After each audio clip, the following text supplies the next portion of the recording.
जी कैफेट, आज के लेक्चर का आगाज करते हैं। चैप्टर हमारा चल रहा है एनालिटिकल प्रोसीजर्स। ठीक है, स्टार्ट कहां से लिया हमने? चैप्टर 3 में 7 टाइप्स ऑफ प्रोसीजर पढ़े। फिर हम अब इन 7 प्रोसीजर्स को में से कुछ जो ज्यादा अहम है उनको वन बाय वन डिटेल में पढ़ रहे हैं। पहले हमने एक्सटर्नल कंफर्मेशन पढ़ा, 8-10 लेक्चर उसके ऊपर लगाए। अब हम एनालिटिकल प्रोसीजर्स पढ़ने जा रहे हैं। आज इसका आखिरी लेक्चर है, इसके सिर्फ 2 लेक्चर थे। एनालिटिकल प्रोसीजर खत्म, फिर कल कुछ नया टॉपिक स्टार्ट करेंगे, कुछ नई चीज सीखेंगे।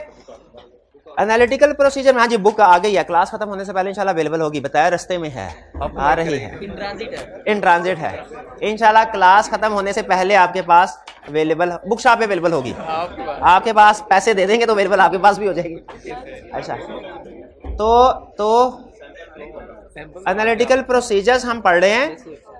अच्छा, एनालिटिकल प्रोसीजर का इस्तेमाल 2 तरह से होता है, बल्कि 3 तरह से होता है। एक रिस्क असेसमेंट के तौर पे, एक सब्सटेंटिव प्रोसीजर और एक ओवरऑल रिव्यू। लेकिन चूंकि ओवरऑल रिव्यू में जो तरीकाकार होता है वो रिस्क असेसमेंट जैसा ही होता है, यानी कंपैरिजन के जरिए से ही ओवरऑल रिव्यू किया जाता है। इसलिए हम अगर इसको सीखना चाहते हैं एप्लीकेशन के पॉइंट ऑफ व्यू से, तो एनालिटिकल प्रोसीजर यूं कह सकते हैं हम 2 तरह के होते हैं, एक कंपैरिजन और एक प्लॉजिबल रिलेशन। कंपैरिजन होता है रिस्क असेसमेंट के लिए, प्लॉजिबल रिलेशनशिप होता है सब्सटेंटिव प्रोसीजर के लिए। और यही कंसेप्ट हमने इनडायरेक्टली सीख लिया था चैप्टर 3 में। जब हमने रिस्क असेसमेंट प्रोसीजर की एग्जांपल पढ़ी थी उसमें भी एनालिटिकल प्रोसीजर था, सब्सटेंटिव प्रोसीजर की एग्जांपल्स पढ़ी उसमें भी एनालिटिकल प्रोसीजर का था। तो हम अब इस चैप्टर में बेसिकली सीख रहे हैं एनालिटिकल प्रोसीजर को एज सब्सटेंटिव प्रोसीजर यूज करना, as risk assessment procedure use करना नहीं सीख रहे। ये बेसिक थीम है इस चैप्टर का, याद रखिए। एनालिटिकल प्रोसीजर का यूज एज रिस्क असेसमेंट ये किसी और चैप्टर में पढ़ेंगे हम, ये किसी और चैप्टर। देखिए रिस्क असेसमेंट वाला जो चैप्टर होगा ना उसमें स्टडी करेंगे। इस चैप्टर में हम क्या सीख रहे हैं? Use of analytical procedures as substantive procedure, as substantive. अगर मैं इसकी हेडिंग यू बना दूं ना, use of analytical procedure as risk assessment, तो फिर ये कोई और चैप्टर बन जाएगा, फिर ये कोई और कंसेप्ट बन जाएगा।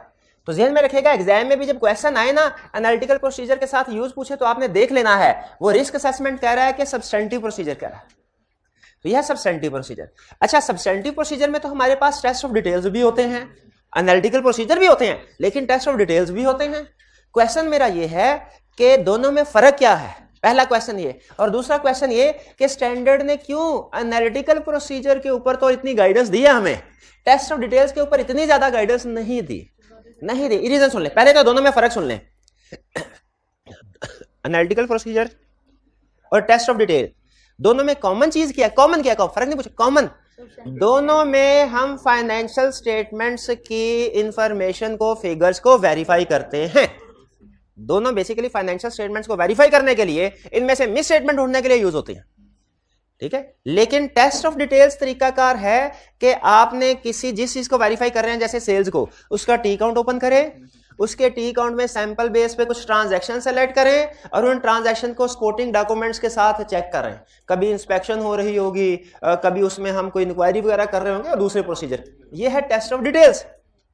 लेकिन एनालिटिकल प्रोसीजर में हम स्पोर्टिंग डॉक्यूमेंट्स को चेक नहीं करते, एनालिटिकल प्रोसीजर में हम सैंपल बेस पे ट्रांजैक्शन को सेलेक्ट नहीं करते, बल्कि जो सेल्स की फिगर है टोटल की टोटल एज इट इज, इसको वेरीफाई करने की कोशिश करते हैं। यानी इंडिविजुअल ट्रांजैक्शंस में नहीं जाते, बल्कि टोटल की फिगर्स को वेरीफाई करने की कोशिश करते हैं। यह है एनालिटिकल प्रोसीजर।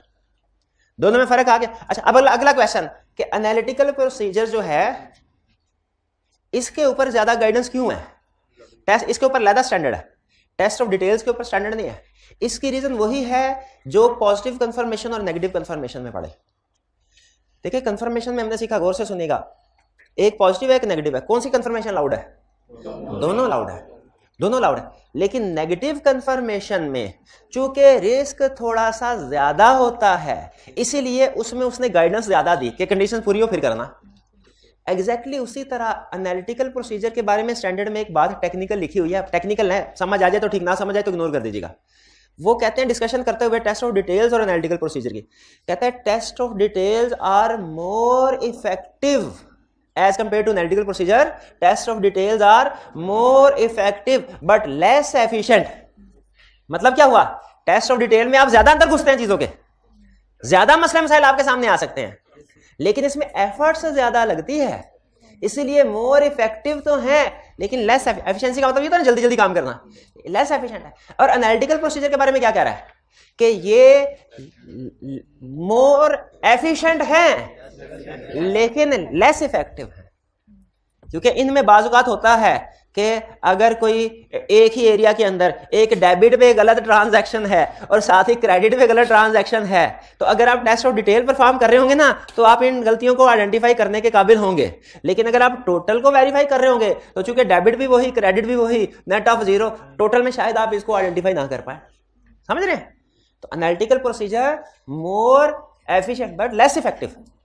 इसी वजह से चूंकि इसमें थोड़ा सा कह लें रिस्क ज्यादा है कि मिस स्टेटमेंट्स एरिया के अंदर किसी काउंट के अंदर हो सकता है 2 मिस स्टेटमेंट दोनों एक दूसरे को नेट ऑफ कर रही हो, वो हम ना पिक कर पाए। इसलिए स्टैंडर्ड ने कहा इसको, जिस तरह नेगेटिव कंफर्मेशन में कहा था कि नेगेटिव कंफर्मेशन यूज करने के लिए आपको स्टेप बाय ये कुछ कंडीशन पूरी करना पड़ेगी, फिर यूज कर सकते हैं वरना नहीं। उसी तरह सब्सटेंटिव प्रोसीजर परफॉर्म करते हुए स्टैंडर्ड कहते हैं कि आपने टेस्ट ऑफ डिटेल्स को परफॉर्म करना है तो जहां मर्जी करें, कोई इशू नहीं। जैसे पॉजिटिव कंफर्मेशन में कहा था जहां मर्जी करें कोई इशू नहीं, लेकिन नेगेटिव करनी है तो कंडीशन। उसी तरह सब्सटेंटिव प्रोसीजर में अगर टेस्ट ऑफ डिटेल की ऑप्शन की तरफ जाते हैं तो स्टैंडर्ड कहता है जो मर्जी जैसे मर्जी करें, कोई इशू नहीं है। लेकिन अगर एनालिटिकल प्रोसीजर परफॉर्म करने हैं तो फिर आपको कुछ कंडीशंस हमारी पूरी करना पड़ेंगी, स्टेप बाय स्टेप अप्रोच को फॉलो करना पड़ेगा। रीजन क्या है? रीजन वही है कि ये लेस इफेक्टिव है टेस्ट ऑफ डिटेल की निस्बत, लेकिन ये दुनिया के बड़े बड़े ऑडिटर्स को बहुत पसंद है। वो उनसे कहें टेस्ट ऑफ डिटेल कहते हैं नहीं नहीं नहीं नहीं, analytical procedure yes yes yes. क्यों? ये बड़े बड़े ऑडिटर्स को क्यों? काम कम करना पड़ता है, मोर एफिशिएंट है। इसीलिए स्टैंडर्ड ने गाइडेंस दी कि भाई अगर आपने एनालिटिकल प्रोसीजर को यूज करना है तो स्टेप बाय स्टेप इस अप्रोच को फॉलो करना पड़ेगा। हमने कहा ठीक है सिखाओ। ब्रॉड स्टेप्स हम कल डिस्कस कर चुके थे, आज हर स्टेप्स को डिटेल में डिस्कस करेंगे। स्टार्ट करें। सबसे पहले वो कहता है आपने जिस एरिया पे एनालिटिकल प्रोसीजर परफॉर्म करना चाहते हैं उसकी सूटेबिलिटी देख ले। एरिया या असर्शन एक ही बात है, हालांकि वैसे टेक्निकली स्पीकिंग एरिया में और असर्शन में फर्क है, और ये फर्क आपको आज के टेस्ट के बाद, असेसमेंट है ना आज, असेसमेंट के बाद मजीद क्लियर होगा कि एरिया में और असर्शन में क्या फर्क होता है। याद है ना? चलिए आपकी टेस्ट के लिए हिंट दे दूं आपको, अगर आप कहें तो। एक एरिया होता है ना, उसको जब हमने वेरीफाई करना होता है, कैसे वेरीफाई करते हैं? उसकी डिफरेंट असर्शंस होती हैं, 6 असर्शन हैं, हमने हर असर्शन को वेरीफाई करना होता है। कोई प्रोसीजर एक असर्शन को वेरीफाई करता है, कोई दूसरी को। जब सारी असर्शन को वेरीफाई कर लेते हैं तो हम कहते हैं हमने एरिया वेरीफाई कर लिया। जब वो सारे एरियाज वेरीफाई हो जाएं, फाइनेंशियल स्टेटमेंट। ठीक है, तो फिलहाल लेकिन याद रखें हर जगह पे एरिया और असर्शन में हर कंसेप्ट को समझने के लिए इनमें फर्क रखना जरूरी नहीं है। इसीलिए इस कंसेप्ट में एरिया और असर्शन को एक ही रखें, क्योंकि आपको पता है हम ओवरऑल वेरिफिकेशन करें।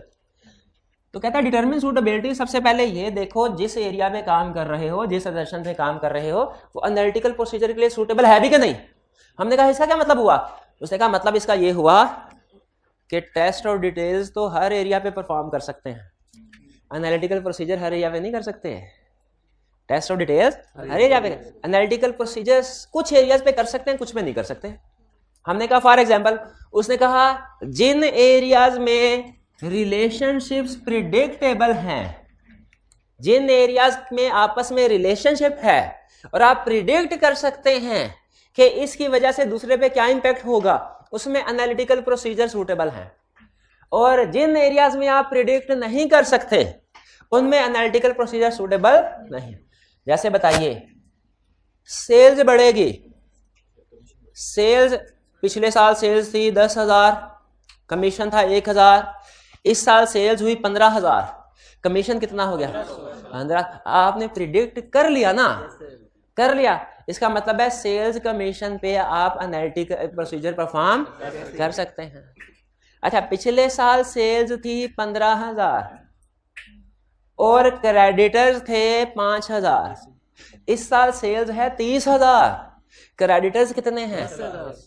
गलत, दोनों में कोई रिलेशनशिप नहीं है। आप प्रिडिक्ट ही नहीं कर सकते, आप प्रिडिक्ट नहीं कर सकते, दोनों में कोई रिलेशनशिप है, इसका मतलब है इस पे आप एनालिटिकल प्रोसीजर परफॉर्म नहीं कर सकते। सेल्स में और रिपेयर एक्सपेंस में कोई रिलेशनशिप है? सेल्स बढ़ने से प्रिडिक्ट कर सकते हैं रिपेयर एक्सपेंस कितना होगा।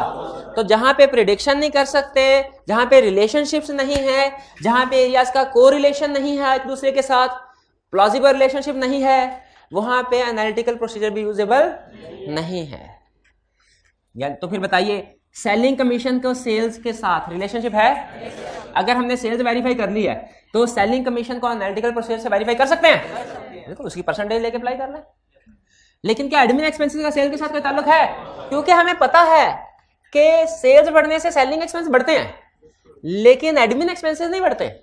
सेल्स जितनी मर्जी हो, सीएफओ की सैलरी सेम रहेगी, सेल्स टीम के बोनस एक्सपेंसेस वगैरह बढ़ेंगे, सेलिंग एक्सपेंस, लेकिन एडमिन एक्सपेंसेस नहीं बढ़ेंगे।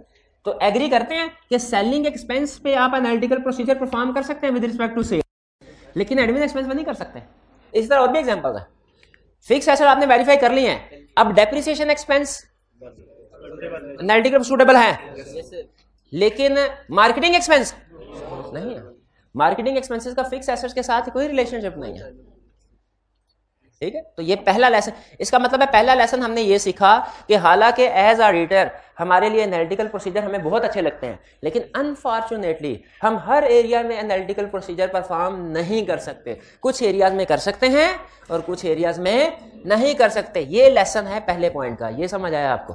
चलिए, अब फर्ज कीजिए हमने वो एरिया सेलेक्ट कर लिया जिस पे एनालिटिकल प्रोसीजर सूटेबल हैं।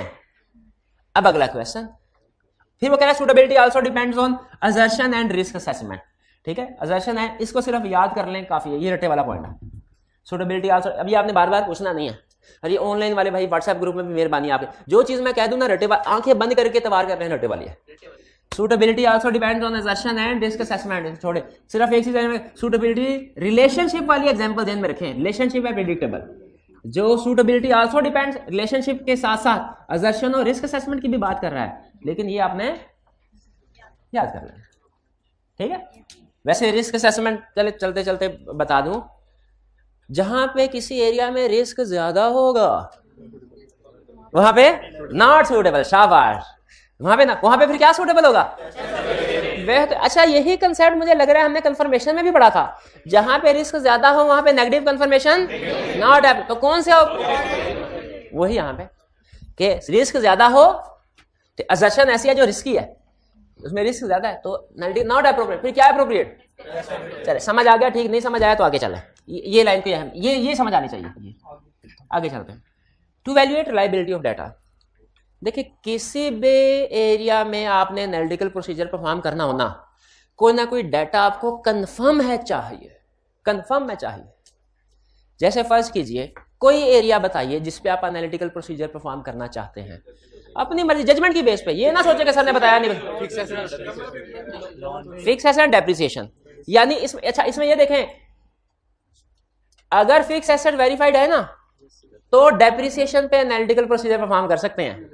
अगर फिक्स एसेट ही वेरीफाइड नहीं है फिर नहीं कर सकते। तो इसका मतलब है डेप्रिसिएशन पे एनालिटिकल प्रोसीजर सूटेबल जरूर है, लेकिन ये परफॉर्म करने के लिए आपको इंफॉर्मेशन चाहिए। कौन सी इंफॉर्मेशन?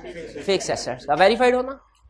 फिक्स एसेट, तो फिक्स एसेट का वेरीफाइड होना जरूरी है। सोच के बताइए, जिस डाटा पे एनालिटिकल प्रोसीजर डिपेंड कर रहा है वो डाटा ही गलत है, क्या एनालिटिकल प्रोसीजर सही होगा? वो भी गलत। तो दूसरा, जो आपने एनालिटिकल प्रोसीजर में डाटा यूज करना है वो भी रिलायबल होना चाहिए। और एग्जांपल दीजिए, मुझे समझ नहीं आई अभी बात। रिसीवेबल और बैड डेट, आपने प्रोविजन फॉर बैड डेट को वेरीफाई करना चाहते हैं, लेकिन डेटर की एक परसेंटेज लगा के अलग-अलग परसेंट, तो अगर सही प्रोविजन कैलकुलेट करना चाहते हैं तो उसके लिए डेटर का सही होना जरूरी है कि नहीं? अगर डेटर गलत है तो प्रोविजन ऑटोमेटिकली गलत, अगर डेटर ठीक है फिर प्रोविजन ठीक आएगी। ये है, इसका मतलब है प्रोविजन को वेरीफाई करने के लिए आपको कौन सा डाटा चाहिए? डेटर्स का, और वो रिलायबल होना जरूरी है। अगर क्लाइंट गाइड करने के लिए गया, उसने कहा सर हमने नंबर ऑफ यूनिट्स इतने सेल किए हैं और एक यूनिट की इतनी प्राइस है, टोटल रेवेन्यू आपने वेरीफाई करना है, बताइए फिक्स प्राइस शॉप है, आप प्रिडिक्ट कर सकते हैं एनालिटिकल प्रोसीजर इस केस में सेल्स के ऊपर सूटेबल है, लेकिन इसको सेल्स को वेरीफाई करने के लिए क्या डाटा चाहिए? नंबर ऑफ यूनिट सोल्ड, एक और सेल प्राइस पर यूनिट। अगर क्लाइंट आपको दोनों डाटा ठीक देगा फिर आप सही एनालिटिकल प्रोसीजर परफॉर्म कर सकते हैं, फिर आप सही फिगर एस्टिमेट कर सकते हैं। अगर क्लाइंट दोनों डाटा गलत देगा आप सही फिगर कैलकुलेट नहीं कर सकते। मेरी बात समझ आ रही है? यानी नंबर ऑफ यूनिट सोल्ड का भी रिलायबल होना जरूरी है, सेल प्राइस का भी रिलायबल होना जरूरी है, ठीक है। कैसे इंश्योर करेंगे रिलायबल है कि नहीं? नंबर ऑफ यूनिट सोल्ड को प्रोडक्शन रिकॉर्ड के साथ, सेल्स रिकॉर्ड के साथ वेरीफाई कर लेंगे, और प्राइस को बोर्ड ऑफ डायरेक्टर्स की अप्रूवल देख लेंगे, पता चल जाएगा रिलायबल है कि नहीं, ठीक है। सैलरीज को वेरीफाई करने के लिए नंबर ऑफ एम्प्लॉइज चाहिए, अगर तो इसका मतलब पे रोल को वेरीफाई करने के लिए आपको जो डाटा चाहिए वो क्या है? Number of employ. अगर ये डाटा रिलायबल है तो सही प्रोसीजर परफॉर्म कर पाएंगे। अगर ये डाटा रिलायबल नहीं है, अगर क्लाइंट आपको नंबर ऑफ एम्प्लॉयज ही गलत देता है तो आपका जवाब भी गलत होगा। अगर इनपुट आपने पढ़ा होगा ना, वो आईटी में होता था गार्बेज इन गार्बेज आउट, मुहावरा सुना ना आईटी में, कि अगर आपका जो फार्मूला है वो गलत है तो उस फार्मूले से जो जवाब आएगा वो भी हमेशा गलत ही होगा। यही वो कह रहा है कि डाटा यूज करना है तो डाटा रिलायबल। एग्री करते हैं ना? अच्छा अब सुने कैसे पता चलेगा डाटा रिलायबल है कि नहीं। अच्छा पहले एक लेसन प्रैक्टिकली सुन लें। ये कंसेप्ट जनरल है, ये हमें क्या बता रहा है कि आपने जब कभी एनालिटिकल प्रोसीजर यूज करने हैं तो उसके लिए रिलायबल डाटा यूज करना है। लेकिन याद रखें ये डाटा से मुराद क्या है, ये एरिया टू एरिया वेरी करता है। पेरोल के केस में इससे मुराद है नंबर ऑफ एम्प्लॉयज, सेल्स के केस में इससे मुराद है नंबर ऑफ यूनिट्स सोल्ड या सेल प्राइस। ठीक, इसी तरह इंटरेस्ट एक्सपेंस, लोन के ऊपर इंटरेस्ट एक्सपेंस है, उस केस में इससे मुराद होगा लोन की अमाउंट, लोन का एग्रीमेंट, क्योंकि एग्रीमेंट में इंटरेस्ट रेट होता है। ठीक है, अगर क्लाइंट इंटरेस्ट रेट गलत बताता है तो आपके तो कभी फिगर मैच नहीं होगी। क्लियर है? अच्छा अब ये पता चल गया डाटा, कैसे पता चलेगा डाटा रिलायबल है कि नहीं। आप देखेंगे, शाबाश, देखेंगे सोर्स क्या है उसका। अगर इंडिपेंडेंट सोर्स से हमें डाटा मिला है वो ज्यादा, एक्सटर्नल सोर्स से डाटा मिला है वो ज्यादा रिलायबल है इंटरनल की निस्बत। आप देखेंगे कंट्रोल्स क्या है इसके, अगर इंफॉर्मेशन प्रिपेयर करते हुए कंट्रोल स्ट्रॉन्ग है तो रिलायबल है, कंट्रोल्स वीक है तो लेस रिलायबल है।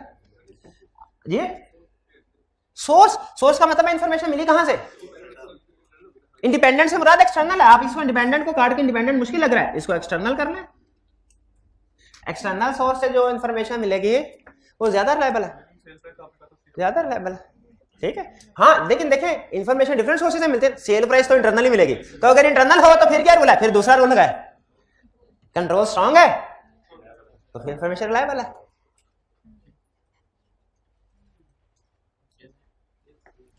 Nature and relevance of information, यानी जो डाटा यूज कर रहे हैं वो रेलिवेंट है, उसकी नेचर ऐसी है कि आपको उसे यूज करना चाहिए तो उसकी रिलायबिलिटी बढ़ जाएगी। फॉर एग्जाम्पल, अच्छा मुझे एक चीज बताइए, क्या हम अगर इस साल की फिगर को इस साल के बजट के साथ ही कंपेयर कर रहे हैं, एनालिटिकल प्रोसीजर होता है? अच्छा बजट ना दो तरह से बनाए जाते हैं। बजट एक होता है रियलिस्टिक, एक होता है चैलेंजिंग। एक रियलिस्टिक, एक चैलेंजिंग।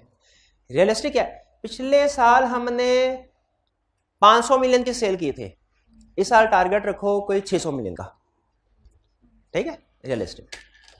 दूसरा, पिछले साल 500 मिलियन की सेल की थी, इस साल टारगेट रखो 1000 मिलियन का। हमने पूछा ओ भाईजान 500 मिलियन की सेल पे चलो आप 10, 15, 20% बढ़ा लो, टारगेट है, ये डबल कैसे, डबल तो अचीव नहीं हो सकता। बजट बनाने वाले ने कहा मुझे भी पता है अचीव नहीं हो सकता, लेकिन पता क्या, सेल्स टीम जो है ना, इनको प्रेशर में रखोगे ना, इनको टारगेट दिखाओगे ना डबल का, 1000 का, तो फिर ये 700, 750 वाला अचीव करेंगे। तो मैं इनको प्रेशराइज कर, मुझे भी पता है 1000 का टारगेट ये अचीव नहीं होगा, लेकिन मैं इनको प्रेशराइज तो करूंगा। ठीक है, मैं इनको कोई कोटेशन वगैरह सुना दूंगा कि क्या क्या होती है मोटिवेशनल स्पीकर के, तो बड़ा टारगेट होना चाहिए, बड़े मकसद के लिए आपको अपनी पर्सनल लाइफ की भी फिक्र नहीं करनी चाहिए, तो ये बड़ी मेहनत करेंगे। अब मुझे ये बताइए, एंड पे जाके अगर हम कंपेयर कर रहे हो, अब फॉर एग्जांपल एक्चुअल फिगर आई 800 की, बजट था 1000 का, मुझे बताइए कि आपको अब ये वाला बजट इस्तेमाल करना चाहिए? नहीं। अगर आप ये बजट, अब सुनिएगा, अगर मैं ये बजट यूज करता हूं तो फिर क्या कबाहत है, कबाहत सुनिएगा। मैं सेल्स टीम से कहूंगा actual 800, budget 1000, there is a risk of understatement, ऐसे ही है ना, बजट 1000, एक्चुअल 800, मैं क्या कहूंगा, there is risk of understatement. Sales team एक लगाएगी, कहेगी you don't know there is overstatement of 200। देखिए मैं क्या एक्सपेक्ट कर रहा हूँ, अंडरस्टेटमेंट। वो कहेंगे भाईजान ये तो अचीव करना, यही चीज हमने जिस तरीके से किया हम ही जानते हैं। तो बताइए अगर हम इस चैलेंजिंग वाले को यूज करेंगे इंफॉर्मेशन को, तो क्या सही एनालिसिस में पहुंचेंगे? कभी सही एनालिसिस में नहीं पहुंचेंगे। यही वो समझा रहा है कि आपने जो डाटा यूज करना है ना, उसकी नेचर और रेलिवेंस को ध्यान में रखना है। वो डाटा ऐसा होना चाहिए जो कि एक्सपेक्टेड रिजल्ट्स अचीव कर सके आप वो। ठीक है, चैलेंजिंग गोल के तौर पर नहीं। स्टूडेंट आया रिजल्ट के बाद बहुत टेंशन में, कहने का सर मैंने फैसला किया है, क्या 2 पेपर दिए थे फेल हो गया हूं, लेकिन मैंने इस दफा 5 पेपर देने हैं, 2 पिछले भी निकालने हैं, 3 ये मेरी क्वालिफाइंग अटेम्प्ट होगी, ये क्वालिफाइंग 2 पिछले पेपर भी और 3 ये क्वालिफाइंग, पता नहीं कहां से टर्म निकली है क्वालिफाइंग अटेम्प्ट। बहरहाल 5 पेपर, मुझे ये बताइए 5 पेपर है, चलिए क्या ये रीजनेबल एक्सपेक्टेशन है अचीव करने की? नहीं है। ठीक है, जिसने 2 नहीं 1 अटेम्प्ट में पास किए 5 करेगा वो, चैलेंजिंग नहीं, इम्पॉसिबल। हाँ जी बिल्कुल। तो मुझे ये बताइए अगर फर्ज कीजिए पेपर देता है और 4 पास कर लेता है तो बताइए रिस्क अंडर स्टेटमेंट का है कि 1 पास क्यों नहीं किया, कि ओवर स्टेटमेंट का है कि भाई 2 ज्यादा कर लिए। ओवर स्टेट यही समझा रहा है कि आपने जो जब एनालिसिस करना है ना, एक्सपेक्टेड रिजल्ट्स को सामने रखना है, चैलेंजिंग को नहीं रखना।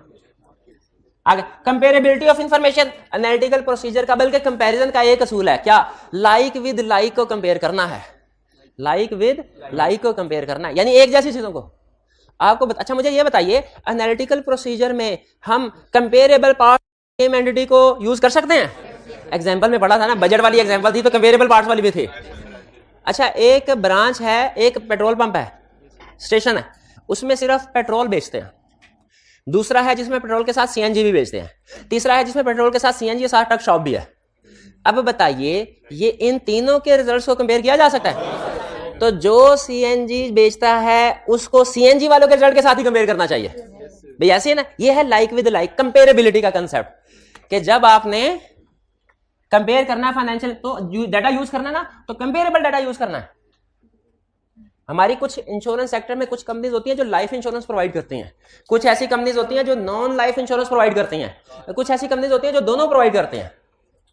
बताइए क्या करना चाहिए हमें? रिजल्ट कंपेयर करने हैं। हमारा क्लाइंट है लाइफ इंश्योरेंस प्रोवाइड करता है, नहीं इसे पूरी इंडस्ट्री के साथ कंपेयर नहीं करना चाहिए, कि इंडस्ट्री के उस सेगमेंट के साथ कंपेयर करना चाहिए जो सिर्फ लाइफ इंश्योरेंस।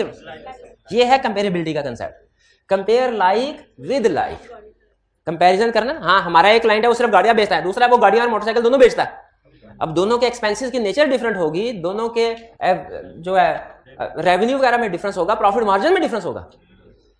एग्री करते हैं कंपेयर? तो इसका मतलब है अच्छा इससे तो मुतमिन हो गए ना, एनालिटिकल प्रोसीजर के लिए कोई डाटा चाहिए और डाटा रिलायबल होना चाहिए। कैसे पता चलेगा डाटा रिलायबल है कि नहीं? Source control nature comparability, source control nature comparability, source control nature comparability, ये 4 अल्फाज हैं। कंसेप्ट क्या था? Reliability of data. ओहो गलती हो गई मेरे से, बिला वजह मैं अपना और आपका टाइम जाए। ये तो कंसेप्ट हमने पहले पढ़ा हुआ था, पढ़ा हुआ था ना? कहाँ पढ़ा था? एक मिनट कहाँ पढ़ा था? चैप्टर 3 में पढ़ा था। क्या पढ़ा था? रिलायबिलिटी के वो 5 पॉइंट। रिलायबिलिटी यही चीज एग्जाम में फेल करवाती है। वो रिलायबिलिटी के 5 पॉइंट्स नहीं थे, वो रिलायबिलिटी ऑफ एविडेंस के 5 पॉइंट थे। रिलायबिलिटी ऑफ एविडेंस के कंसेप्ट था वो। ये कंसेप्ट रिलायबिलिटी ऑफ एविडेंस का नहीं है, reliability of data for analytical procedure का कंसेप्ट है। Reliability of data for analytical procedure का मे बी इसके कुछ पॉइंट्स सिमिलर हों उससे, लेकिन कुछ डिफरेंट भी होंगे, इसलिए कि ये कंसेप्ट और है वो कंसेप्ट और है। आपको कल बताया था ना, एक लफ्ज से कंसेप्ट पलटा मार जाता है। वो इसकी एक एग्जांपल ये है, एग्जाम में उसने कहा reliability of data for analytical procedure के पॉइंट। स्टूडेंट का आदत होती है जो कंसेप्ट पहले पढ़ता है ना उसका वो कंसेप्ट स्ट्रांग होता है। ठीक है, जो कंसेप्ट पहले पढ़ता है वो, क्योंकि उसके ऊपर से ज्यादा मेहनत की। तो स्टूडेंट जब कभी रिलायबिलिटी का नाम स्टूडेंट के सामने लेना, रिलायबिलिटी ऑफ एविडेंस में आता है चैप्टर 3। आईकैप को भी ये पता है, इसलिए वो क्या करता है, reliability of data for analytical procedure का क्वेश्चन ज्यादा पूछता है रिलायबिलिटी ऑफ एविडेंस की निस्बत, क्योंकि उसको फिर एग्जामिनर कमेंट में लिखता है मैंने तो reliability of data for analytical procedure का कंसेप्ट पूछा था, स्टूडेंट ने रिलायबिलिटी ऑफ एविडेंस का पॉइंट बता दिया। तो स्टूडेंट को चाहिए क्वेश्चन की रिक्वायरमेंट को गौर से पढ़ा करे। भाई बात समझ आई? Reliability of data for analytical procedure और कंसेप्ट है रिलायबिलिटी ऑफ एविडेंस। कुछ पॉइंट सेम है, 2 सेम है। ये इंडिपेंडेंट एक्सटर्नल वाला भी, कंट्रोल वाला, ये दोनों पॉइंट उधर थे, लेकिन सोर्स ये नेचर एंड रेलेवेंस कंपेरेबिलिटी ये डिफरेंट है। भाई ये बात समझ ध्यान रखेंगे आइंदा। अच्छा यही रीजन है इस दफा ना टीचिंग स्टाइल मैंने थोड़ा सा चेंज किया है। क्यों? पहले जो कंसेप्ट हम बाद में करते थे ना, इस दफा पहले कर रहे हैं। उसकी रीजन यही, बड़ी रीजन यही है कि हमने पिछले कुछ अटेम्प्ट्स का एनालिसिस किया। हमने कहा भाईजान आईकैप को भी पता है स्टूडेंट के ये कंसेप्ट जो हैं वो वो वीक होते हैं एंड में, क्योंकि एंड वाले कंसेप्ट्स के लिए स्टूडेंट के पास टाइम कम होता है। आई कैप का एग्जाम ना 2 मिनट में बात खत्म कर रहा हूं ना, टॉपिक सट जाएगी।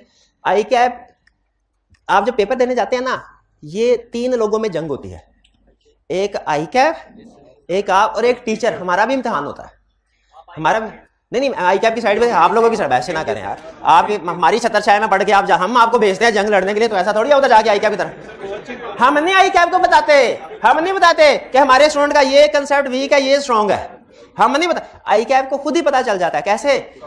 पास्ट एक्सपीरियंस है। तो जब हमने देखा, क्या कह रहा है, बॉडी लैंग्वेज से, रिकॉर्डेड लेक्चर से बता। अच्छा, तो उसने वो बड़ा एग्जामिनर बहुत शातिर है, वो अंदाजा लगाता, वो ये नहीं देखता। हालांकि मेरा थोड़ा सा ना उससे पॉइंट ऑफ व्यू में इख्तलाफ है। पेपर ऐसे होना चाहिए कि प्रैक्टिस में कौन सी चीज ज्यादा इस्तेमाल होती है वो स्टूडेंट को सिखाओ, वो टेस्ट करो जो ज्यादा इस्तेमाल हो। जो प्रैक्टिस में रिसेंटली लीगल केसेस चल रहे हैं, मैं अगर लिया का पेपर उठाऊं तो मैं बुक को साइड पे रख दूं, मैं को नॉलेज है ना बचेगा। प्रैक्टिस में जो चीजें आ रही हैं, जो इशू वो ही स्टूडेंट को पढ़ाए जाने चाहिए और वही एग्जाम में टेस्ट, यानी ज्यादा फोकस। आई कैप क्या करता है, कहता है नहीं वो नहीं पूछूंगा प्रैक्टिस में ज्यादा यूज होता है, वो पूछूंगा जो ज्यादा डिफिकल्ट है, वो पूछूंगा जो स्टूडेंट छोड़ के जाता है। बाज़ बात ऐसा कंसेप्ट होता है आसान होता है लेकिन स्टूडेंट छोड़ के जा रहे होते हैं, आई कैप कहता है बस इसको पकड़ लेते हैं। हाँ, वो पूछेगा जो उसका, वो बैठा इसीलिए ना, देखें उसने सिर्फ, आप इधर फॉर एग्जाम्पल अगर 150 बच्चा बैठा है ना, तो आई कैप ने इसमें से जो 1500 बेहतरीन दिमाग हैं उनको चार्टर्ड अकाउंटेंट बनाना है, सबको नहीं बनाना। ये चीज ध्यान में रखिएगा, 15, 20, 25 बस, ये इससे ज्यादा नहीं। तो कैसे पता चलेगा बेहतरीन दिमाग कौन से है? कोई मशीनरी जाद हुई है जो बता सके? नहीं, वो इसी तरीके से, वो ऐसे एक एक लफ्ज के ऊपर क्वेश्चन बदलता है, ये देखने के लिए कि स्टूडेंट हमारा चार्टर्ड अकाउंटेंट एक एक लफ्ज से मैसेज कैसे डिफरेंट होता है, ये जज करने के काबिल है कि नहीं है। अभी आगे चल के 1-2 और एग्जांपल्स आएंगी। छोटे से छोटा लफ्ज होता है टू और ओन, एक क्वेश्चन में टू का वर्ड यूज करता है, एक का ओन। आपको शायद आज से पहले इसका अंदाजा ही ना हो कि ये टू और ओन का लफ्ज भी इतना अहम हो सकता है कि पूरे का पूरा क्वेश्चन घुमा दे, और ये हो सकता है। तो बहरहाल आई कैप को जहन में रखिए। तो हमने कहा अच्छा अब ये चूंकि जंग है, आई कैप ने पैंतरा मारा, उसने कहा मैं एंड वाले टॉपिक पहले पूछूंगा, ज्यादा पूछूंगा। क्यों? क्योंकि शुरू वाले बच्चे के तैयार होते हैं, एंड वाले में बच्चे के ऊपर बर्डन भी होता है दूसरे टॉपिक का, दूसरे सब्जेक्ट्स का, और एंड में अक्सर टीचर भी भागम भाग करते हैं, उधर फोकस। हमने कहा अच्छा अब पता चल गया ना, हम भी एनालिसिस कर रहे हैं। आई कैप आपके आंसर शीट्स का एनालिसिस कर रहा है, हम आई कैप के क्वेश्चन पेपर एग्जामिनर कमेंट्स का एनालिसिस कर रहे हैं। हमने कहा अच्छा ये एग्जामिनर कमेंट्स देते हो, ये टॉपिक टेस्ट करते हो, ये पहले पढ़ा देंगे ताकि अब अगली 2-3 अटेम्प्ट्स में तो ये काम करेगी स्ट्रेटजी, लेकिन ध्यान में रखिएगा फिर आई कैप फिर पलटा मार जाएगा, एक अटेम्प्ट आएगी तो कोई बात नहीं, हम भी बैठे हुए हैं, हम आंखें बंद करके थोड़ी बैठे हुए हैं, ठीक है। तो ये बहरहाल चलता रहेगा। अच्छा आगे चलते हैं, पता नहीं कहां से कहां बात निकले। रिलायबिलिटी ऑफ डाटा, तो कुछ कंसेप्ट पहले पढ़े, ये रिलायबिलिटी ऑफ एविडेंस नहीं है। आगे चलते हैं। Develop precise expectation, develop analytical procedure में तरीकाकार तो आपको पता है ना, हम अपना अंदाजा लगाते हैं अपनी एक्सपेक्टेशन के हमारे ख्याल में कितना इनकम या एक्सपेंस होगा, और फिर क्लाइंट के रिकॉर्ड के साथ कंपेयर करते हैं। तो ये हमने एरिया देख लिया, डाटा उठा लिया, डाटा उठाने के बाद अब क्या करना है, एक्सपेक्टेशन डेवलप करनी है।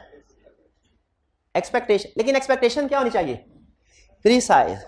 अब सुने, एक स्टेटमेंट दे रहा हूं, कल के जलसे में लाखों अफराद शरीक थे, या यूं कह ले, इसको थोड़ा सा चेंज करते हैं, कल के जलसे में लाखों अफराद शरीक होंगे। स्टेटमेंट आपने सुन ले।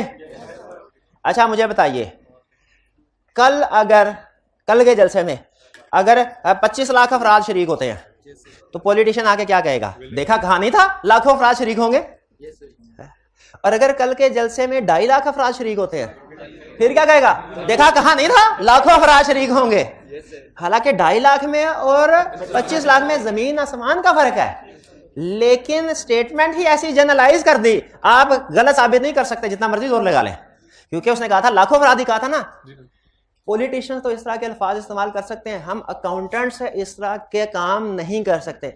हमने जब कभी एक्सपेक्टेशन बनानी है ना, वो एक्सपेक्टेशन प्रिसाइज होनी चाहिए। प्रिसाइज का मतलब बताना है 2.5 लाख के 25 लाख, वरना अगर आप एस्टिमेशन करें, सीनियर आपसे पूछे हाँ भाई रेवेन्यू की एस्टिमेशन क्या है, आप कहें सर लाखों का रेवेन्यू होगा, लाखों का होगा, सारी जिंदगी कोई मिस स्टेटमेंट नहीं पकड़ सकेंगे।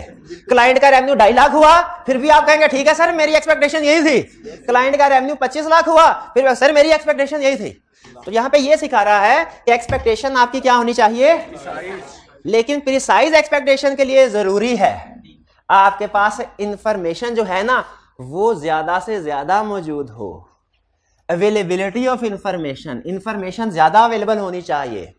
डिसएग्रीगेटेड इंफॉर्मेशन डिटेल्ड में अवेलेबल होनी चाहिए।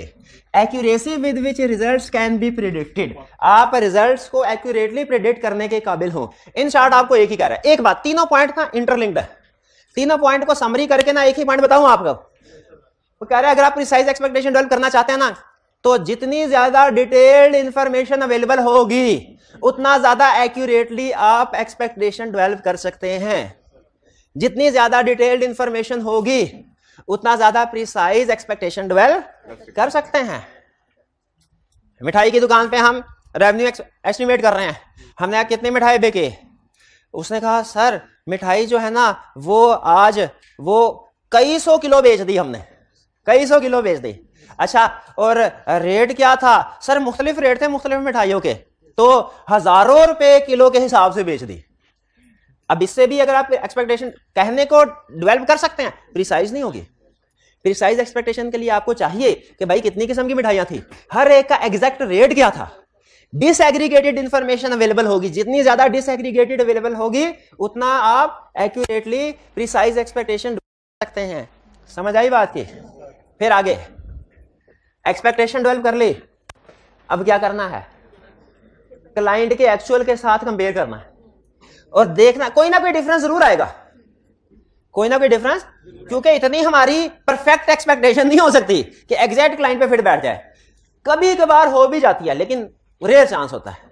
ठीक है, रेंट के केस में हो जाया करती है क्योंकि रेंट में चंद एक ट्रांजैक्शन फिक्स अमाउंट होती है। लेकिन बहरहाल अगर डिफरेंस है तो आपने देखना है डिफरेंस एक्सेप्टेबल है कि नहीं, और एक्सेप्टेबल है कि नहीं किस पे डिपेंड करेगा, यानी अगर जो डिफरेंस है वो मटेरियलिटी लेवल से कम है तो फिर एक्सेप्टेबल है, फिर इसका मतलब यही काम खत्म कर चले जाए।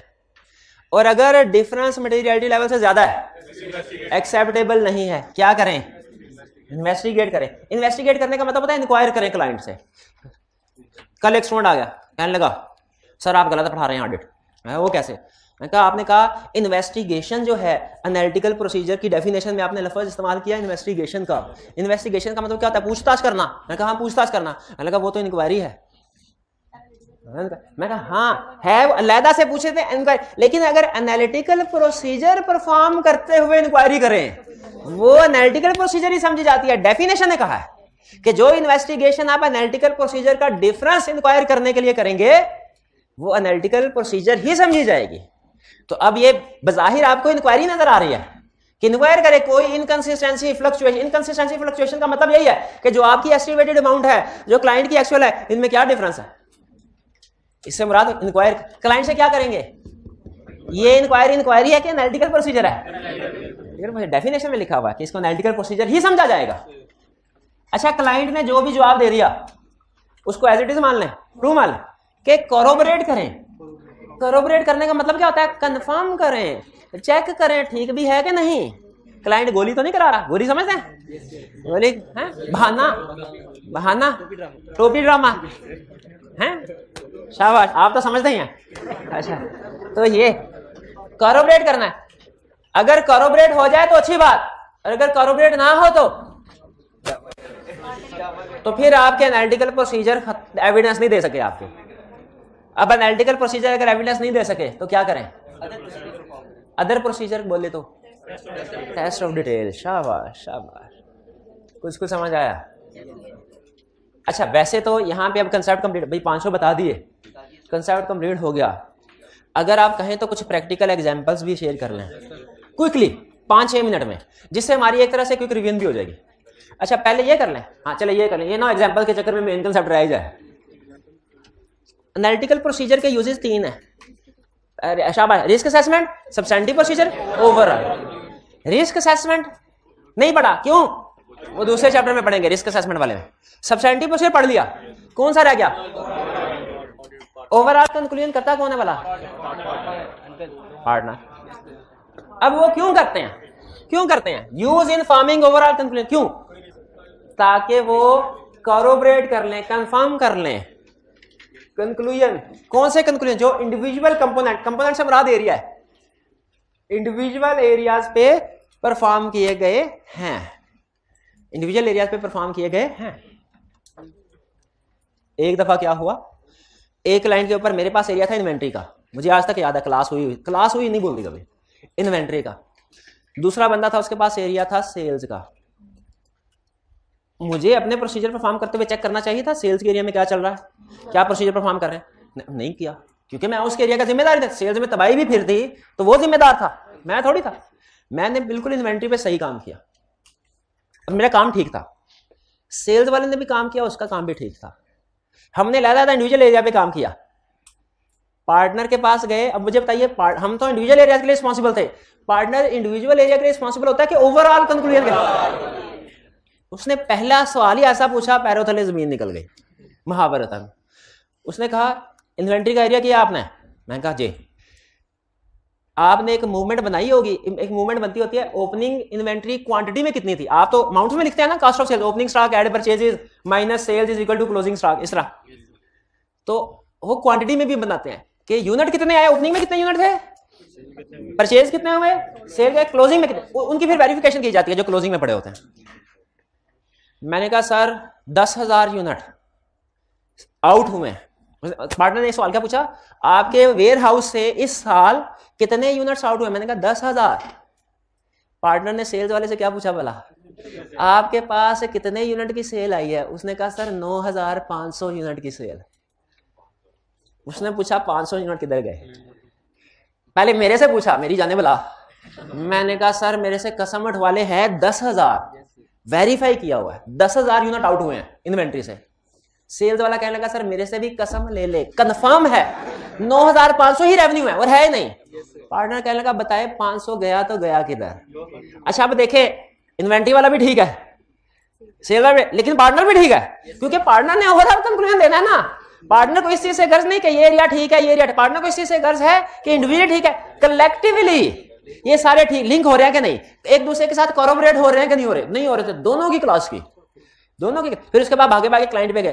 क्लाइंट कहते ओहो सर सॉरी, असल में हुआ ये था कि हमने कुछ प्रमोशन के तौर पे ना कुछ यूनिट फ्री ऑफ कॉस्ट दिए थे, ये 500 यूनिट हुआ है। मैंने कहा अल्लाह के बंदे पहले बताओ। मैंने कहा सर आपने पहले पूछा ही नहीं कभी, आपने पहले कभी पूछा ही नहीं।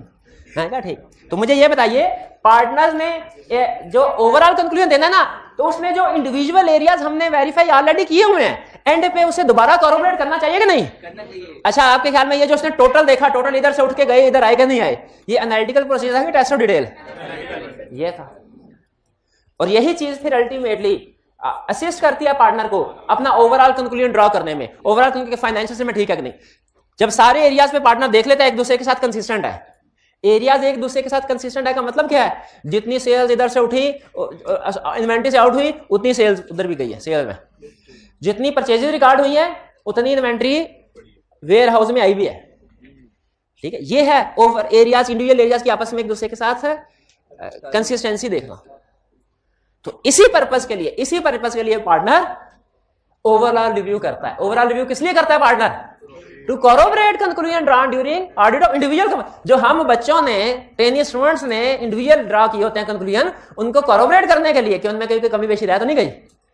और फिर जब सारे एरियाज देख लेता है तो फिर ओवरऑल कंक्लूजन पे पहुंच जाता है। ओवरऑल कंक्लूजन क्या होता है पार्टनर का? कि financial statements true and fair भी प्रेजेंट करती हैं कि नहीं।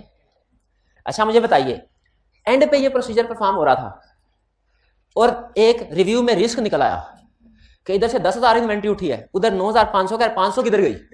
ये ऐसा रिस्क था जो उससे पहले हमारे सामने नहीं आ सका था।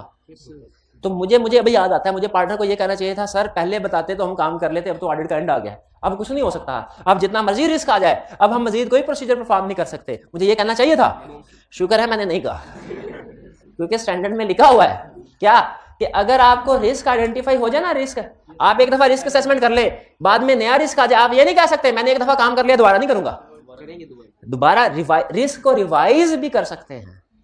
और हमें उस रिवाइज रिस्क पे फिर नए प्रोसीजर परफॉर्म करने चाहिए। एंड पे यही बता रहा है कि अगर आपको ओवरऑल रिव्यू फाइनल स्टेज पे भी कोई नया रिस्क आपके सामने आ जाए ना, और क्लाइंट प्रेशर कर रहा हो सर रिपोर्ट साइन करे, रिपोर्ट, आप कहेंगे अभी नहीं भाई, अभी नहीं, पहले उस रिस्क को एड्रेस कर ले, उस रिस्क को एड्रेस कर लें, फिर उसके बाद प्रोसीजर परफॉर्म कर लें, फिर उसके बाद रिपोर्ट साइन करेंगे। ओवरऑल कंक्लूजन स्टेज क्या होती है, समझ आ गया? क्यों परफॉर्म की जाती है ये भी समझ आ गया। इंडिविजुअल और ओवरऑल, इंडिविजुअल कंपोनेंट्स को देखते हैं, कोलैबोरेट करते हैं, और फिर किस लिए? ताकि ओवरऑल कंक्लूजन दे सके। ओवरऑल कंक्लूजन क्या होता है भला हमारा? इंडिविजुअल कंक्लूजन पता क्या होता है? Individual sales is okay, data is, यह है इंडिविजुअल कंक्लूजन। ओवरऑल कंक्लूजन क्या है? Financial statements are okay, financial statements okay. भाई ये क्लियर हो गया? अब हमने दोनों चीजें आज पढ़ ली, सब एग्जांपल्स। अच्छा सीरियस है, बाकी एग्जांपल दो।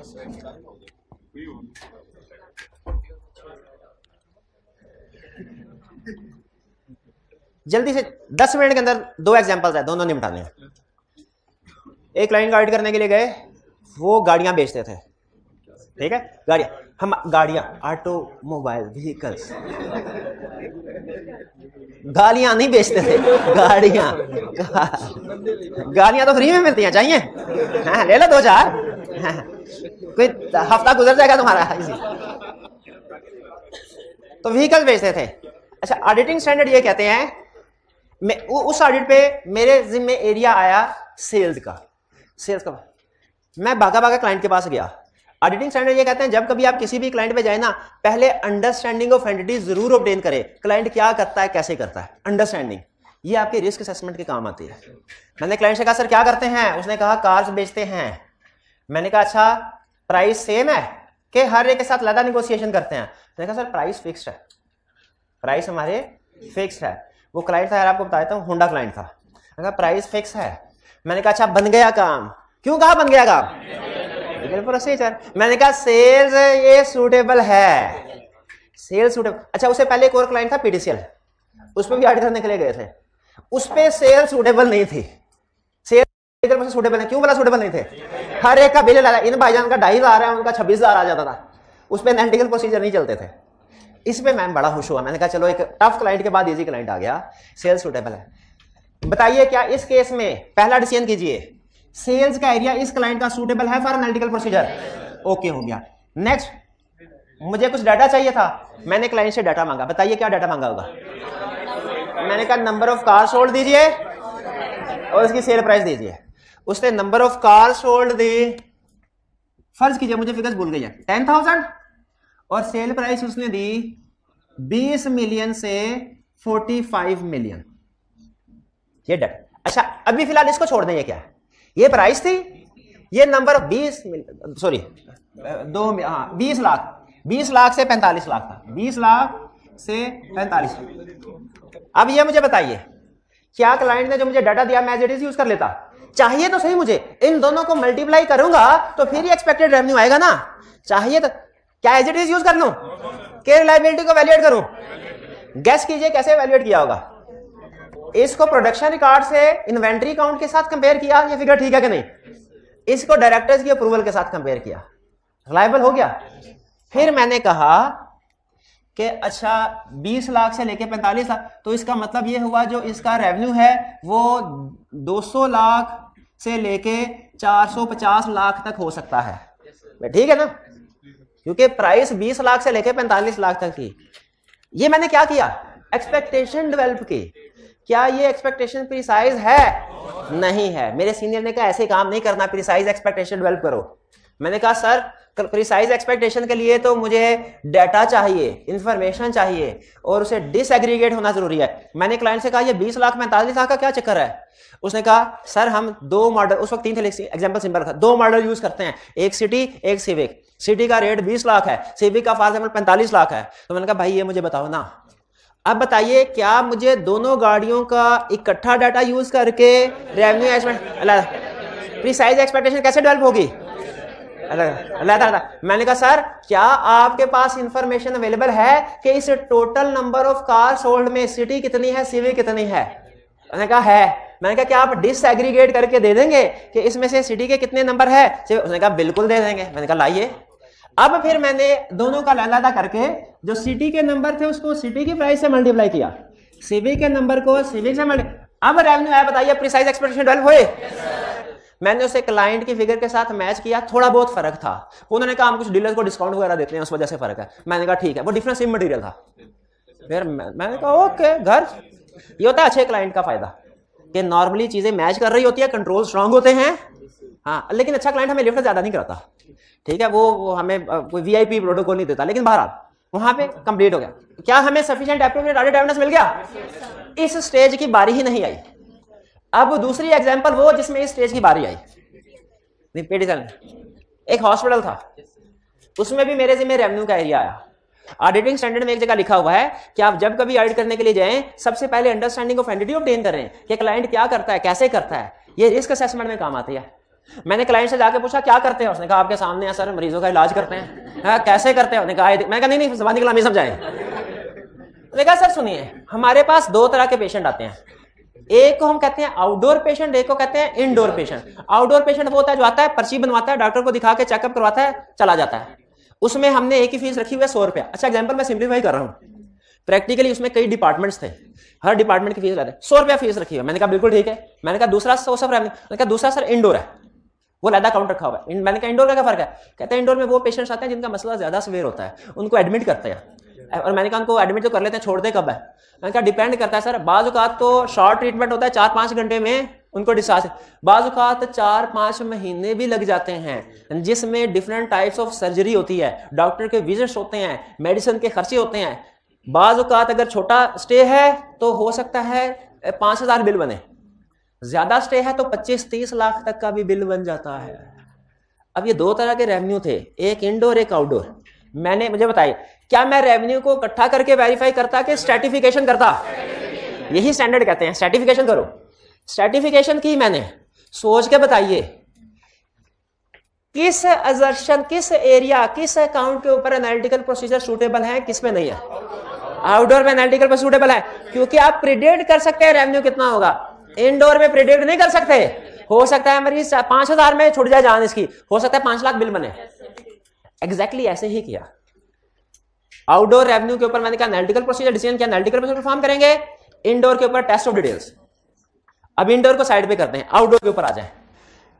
मैंने उनका रेवेन्यू टोटल देखा, क्या उस रेवेन्यू को वेरीफाई, ये डिसाइड हो गया सूटेबल है। अब अगला स्टेप क्या था? Liability of data. मुझे कुछ डाटा चाहिए था। क्या डाटा चाहिए? नंबर ऑफ पेशेंट और पर्ची फीस कितनी है। क्या ये नंबर ऑफ पेशेंट पर्ची क्लाइंट ने मुझे दी, एज इट इज यूज कर लेता? नहीं, मैं इसको रिलायबिलिटी चेक करनी थी। मैंने कहा रिलायबिलिटी दिखाओ। उसने कहा सर 25 फीस एमएस, वो होता है, हाँ मेडिकल, हाँ एमएस की तरफ से प्रूव की हुई है।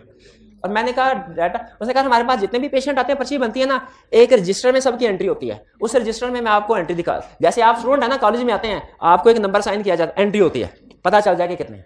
आई क्या ने भी आपका सीआरएन नंबर इशू किया हुआ ना, उसी तरीके से नंबरिंग। मैंने रजिस्टर देखा, मैच किया, डेली बेसिस पे एंट्री हो रही थी, मैंने देख लिया 31 नंबर को आखिरी एंट्री क्या थी वो नोट कर लिया। ये मैंने क्या किया भला? रिलायबिलिटी ऑफ डाटा चेक किया। कंट्रोल स्ट्रॉन्ग थे, कंट्रोल अप्रूवल भी थी और प्री नंबरिंग भी थी, प्राइस की अप्रूवल थी और नंबर ऑफ पेशेंट्स की प्री नंबरिंग थी, कंट्रोल स्ट्रॉन्ग। मैंने कहा डाटा रिलायबल हो। अब मैंने क्या किया? दोनों को मल्टीप्लाई कर दिया, मेरे पास क्या आया? अच्छा, असल में ना उसमें 6-7 डिपार्टमेंट थे, आंख का अलहदा, नाक कान अलहदा, गले का अलहदा, दिल गुर्दे का अलहदा, वगैरह वगैरह। तो मुझे क्या एक्चुअली मैंने क्या किया होगा, हर डिपार्टमेंट के शाबा अलहदा अलहदा डाटा लेके उसकी पर्ची फीस भी अलहदा थे, उसको मल्टी और प्रिसाइज एक्सपेक्टेशन डेवलप की, और मेरे होश उड़ गए। क्योंकि जो मेरी एक्सपेक्टेशन थी वो अगर 20 मिलियन थी फॉर एग्जांपल, तो क्लाइंट ने जो रेवेन्यू रिकॉर्ड किया था वो 14 मिलियन था, वो मटेरियल से भी ज्यादा था। डिफरेंस कैलकुलेट किया, वो एक्सेप्टेबल। मुझे क्या करना चाहिए था? इंक्वायर। मैंने इंक्वायर किया, मैंने कहा इतना फर्क किस वजह से है? उसने कहा सर ठहर जाएं, हमारे पास ना ऐसे ऐसे पेशेंट्स आते हैं जिनके पास इलाज करवाना दूर की बात, दवाई के पैसे लेना दूर की बात, खाने पीने के पैसे भी नहीं होते। तो यहाँ पे ऐसे डॉक्टर्स भी मौजूद हैं जो कि मरीजों की खाल उतारते हैं, लेकिन ऐसे डॉक्टर भी मौजूद हैं जो ना सिर्फ ये कि इनका अप्रूवल के बाद फ्री इलाज करवाते हैं, बल्कि अपनी जेब से भी पैसे देते हैं। मौजूद थे ऐसे डॉक्टर, खुद मैंने देखा। अपनी जेब से फंड बनाया हुआ था उन्होंने, जेब से पैसे देते थे कि आप यहाँ पे स्टे कर रहे हैं, ये खाने पीने के पैसे हैं। तो इसलिए हम वो मरीज हमारे नंबर ऑफ पेशेंट में तो आए हुए हैं लेकिन उनकी फीस माफ है। अब मुझे बताइए, मेरी कॉमन, मैंने इंक्वायर किया और मेरी कॉमन सेंस मुझे कहती है हाँ वाकई हॉस्पिटल्स में ऐसे होता है कि नहीं होता? मैंने कहा होता है, लेकिन क्या मुझे कॉरोबरेट करना चाहिए था? मैंने कहा सर मुझे ये काम बड़ा अच्छा कर रहे हैं, मुझे यकीन भी है, लेकिन क्या करूं, मजबूर हूं, हमारा प्रोफेशन कहता है एविडेंस के बगैर किसी की बात ना मानो। तो अगर आपने अप्रूवल दी हुई है ना तो कोई ना कोई लेटर होंगे अप्रूवल्स के, वो दिखा दे। वो मैंने देखा अप्रूवल के लेटर मौजूद थे, मेरी तसल्ली हो गई। ठीक है, मैंने देखा तकरीबन समझ लीजिए कि उतनी ही अमाउंट की अप्रूवल थी जितने से रेवेन्यू कम था। तो क्या मैं इस नतीजे पे पहुंच गया कि एविडेंस मिल गया? बिल्कुल है। ये लास्ट स्टेप है, इन्वेस्टिगेट। जब कोई डिफरेंस है हमारी एक्सपेक्टेड और एक्चुअल का फर्क, तो हमने उसे क्या करना होता है, कुछ पता चला कैसे स्टेप बाय स्टेप प्रैक्टिकली हम इन चीजों को परफॉर्म करते हैं। आखिरी क्वेश्चन, हमारी फर्म, अब प्रैक्टिकल टिप बता रहा हूं 1 मिनट में एंड में। हमारी फर्म में 2 डिपार्टमेंट्स थे। अब हमारे सीनियर कहते हैं, पता नहीं एक्चुअली था कि नहीं था, सीनियर कहते हैं एक डिपार्टमेंट वाले जल्दी चले जाया करते थे, ये तो हम अपनी आंखों से देखते थे, हमारी लेट सीटिंग होती थी। हम कहते थे ये क्या चक्कर है सर जी? हमारे सीनियर कहते थे नहीं देखो, हमने sufficient appropriate audit evidence obtain करना है। वो डिपार्टमेंट ज्यादातर एविडेंस एनालिटिकल प्रोसीजर से ऑब्टेन करता है, हम ज्यादातर एविडेंस टेस्ट ऑफ डिटेल्स है, यही वजह है। मैंने कहा सर टेस्ट ऑफ डिटेल्स, लेकिन हम तो एनालिटिकल प्रोसीजर भी परफॉर्म करते हैं, टेस्ट ऑफ डिटेल भी करते हैं, वो सिर्फ एनालिटिकल प्रोसीजर परफॉर्म करते हैं, ये क्या चक्कर है? उन्होंने कहा स्टैंडर्ड ने लिखा हुआ है एविडेंस लेना जरूरी है, सब्सटेंटिव प्रोसीजर परफॉर्म करना जरूरी है, वो एनालिटिकल प्रोसीजर हो के टेस्ट ऑफ डिटेल्स से फर्क नहीं पड़ता। सूटेबल है तो सिर्फ एनालिटिकल प्रोसीजर परफॉर्म कर लो, नहीं सूटेबल है तो एनालिटिकल प्रोसीजर करो, नहीं सूटेबल तो टेस्ट ऑफ डिटेल्स। ठीक है। अच्छा मुझे ये बताइए, क्या सिर्फ एनालिटिकल प्रोसीजर्स से सफिशिएंट एप्रोप्रिएट ऑडिट एविडेंस मिल सकता है कि एनालिटिकल प्रोसीजर और टेस्ट ऑफ डिटेल्स दोनों परफॉर्म करना जरूरी है? स्टैंडर्ड कहता है ये रिस्क पे डिपेंड करता है। अगर तो रिस्क ज्यादा है ना, दोनों परफॉर्म करो, रिस्क कम है तो सिर्फ एक से भी काम चल। लेकिन याद रखिए, मैं थोड़ा आपको बता दूं लैंग्वेज स्टैंडर्ड की। स्टैंडर्ड कहता है अगर रिस्क हाई है तो एनालिटिकल और टेस्ट ऑफ डिटेल दोनों कर लो, और अगर रिस्क लो है तो test of details are not required. Test of details are, इसका मतलब पता क्या है?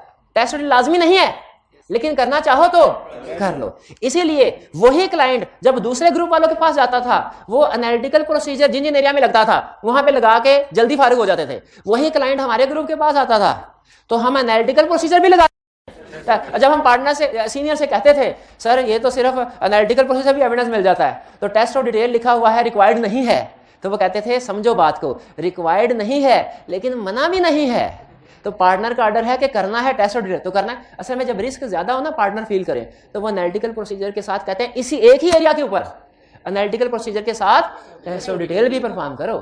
तो आइंदा जब कभी आके आपसे पूछे कि बताओ किसी एक एरिया के ऊपर एनालिटिकल प्रोसीजर सूटेबल हैं, तो क्या सिर्फ एनालिटिकल प्रोसीजर से ही काम चल जाएगा? तो हम कहेंगे अगर तो प्लॉजिबल प्रेडिक्टेबल रिलेशनशिप है, अगर तो रिस्क कम है, तो सिर्फ एनालिटिकल प्रोसीजर से भी एविडेंस मिल जाएगा, और अगर नहीं तो आपको दोनों परफॉर्म करने चाहिए। ठीक है। लेकिन ध्यान में रखिएगा स्टैंडर्ड ज्यादा काम करने को मना नहीं करता, स्टैंडर्ड ज्यादा काम करने को मना।